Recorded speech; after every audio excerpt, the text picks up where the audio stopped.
Coming up on this edition of the News at Rider, we take a look at Rider's plan for a new theater, a professional sports broadcaster visits campus, and the campus celebrates Alcohol Responsibility Week. Stay tuned for all this and more on the News at Rider.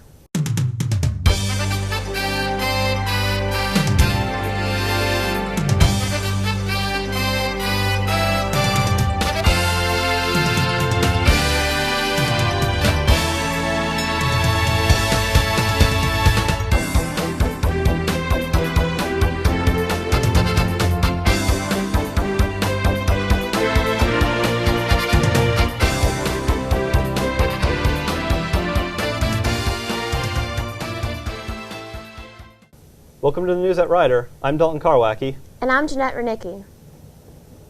According to a Rider spokesperson, the lawsuit stemming from the March 2007 death of a freshman pledge in an alleged fraternity hazing incident has been settled amicably. A statement on the university website revealed that Rider, its insurance carrier, and the family of Gary DiVercelli Jr. have reached a confidential settlement in the lawsuit that was pending in the Superior Court of New Jersey. No financial amount was disclosed to the public.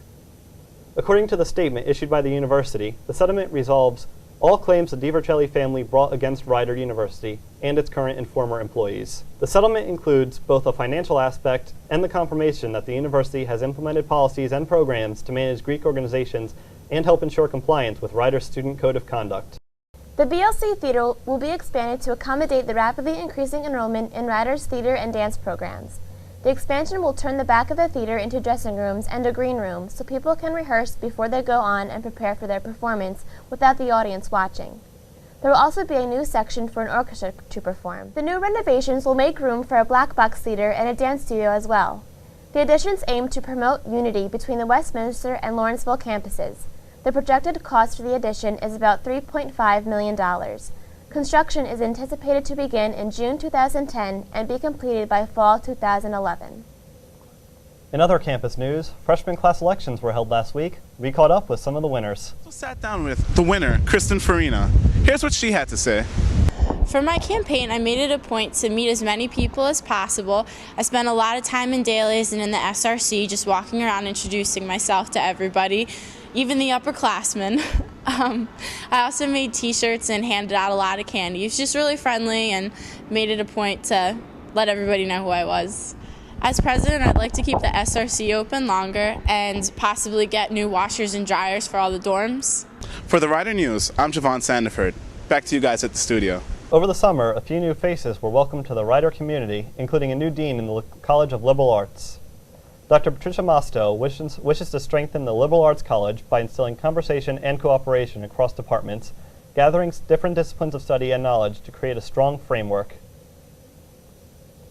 Dr. Sharon Sherman, the new dean of the School of Education, comes from the College of New Jersey and hopes to showcase what a liberal arts degree from Rider University can offer students. Her first goal as the new dean of education is to preserve the College of Education's National Council for Accreditation of Teacher Education. Some students are still unsatisfied with parking on the Lawrenceville campus, despite recent renovations to make more spots available.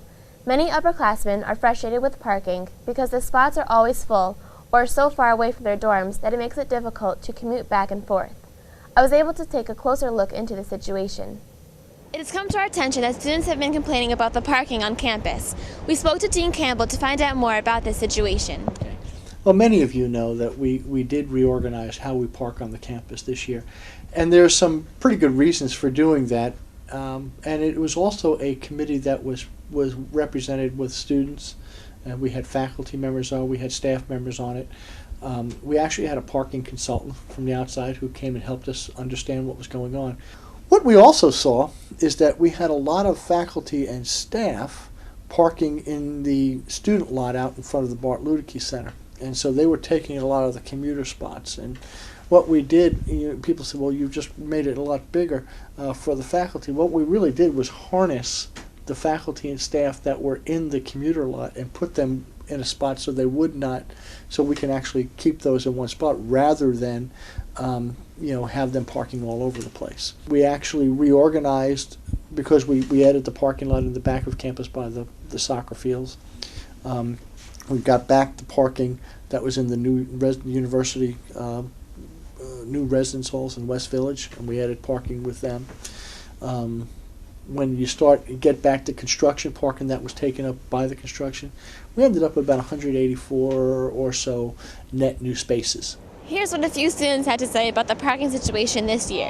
If you guys could open up another parking lot, do something, open parking for more people that live on campus opposed to commuters like myself. We have half of a lot to us. There's a lot of us. Overall, I would say commuter parking is pretty bad here. It's definitely not enough. They took a bunch of our spots and made them like some kind of faculty lot, and now we all have to park all the way in the back, and I'm late for class all the time. It's terrible.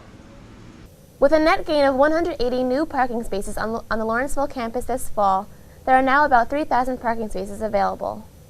The Philadelphia 76ers broadcaster, Mark Zumoff, was at Rider speaking to a class for Dr. A.J. Moore. He spoke little about his own career and more about how students can have success in their own.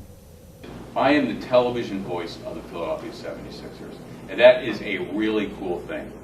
In my mind, one of the big things that you need to do is you need to get out there and you need to meet people. You need to meet people in your business. So if you know what it is that you want to do, you have to do informational interviews. And I would start now. Even most of you here are juniors, don't wait till May of 2011. Okay, I got my degree, now I got to go do something. Start now. Internships can help with networking. Networking can help with internships. The value of an internship is you meet people and you get a lot of really good hands-on experience, which quite frankly can't be taught in the classroom. By the same token, networking is a great way to meet people. You can get an education through informational interviews by finding out how to develop your career as others have before you. And it's also a great way to develop contacts so that when the time comes for you to embark on your career, you have people who can, quite frankly, tell you where the jobs are. In addition to his advice for students, he also shared his view on basketball players. NBA players are the greatest athletes in the world. NBA stands for nothing but athletes. They're the best. They're big, they're graceful, they're fast, they jump high, they're skilled. To me, they're the best. A little bit biased, but it'd be hard to quarrel with my statement that they are the best athletes when you consider everything that they have to do. They need strength, they need stamina, they need speed, and they have to jump, and while doing all of that, put the ball in the hoop. For the news at Rider, this has been Dave Thomas. As Rider continues its efforts to go green, the Energy and Sustainability Steering Committee is sponsoring a green film series to emphasize the importance of environmental awareness. Set to run from September until April 2010, the educational films are meant to establish recognition of environmental issues that influence our lives. Each film, a new one every month, addresses different topics, from the potentially catastrophic effects of global warming to America's dependence on foreign oil. All films will be shown on Tuesdays throughout the semester in the BLC Theater at 6 p.m. Each viewing will end with a moderator-led discussion of issues raised in the films. For more information, visit rider.edu. It's Alcohol Responsibility Week on campus. Let's take a look at how the campus came together to celebrate this very important week.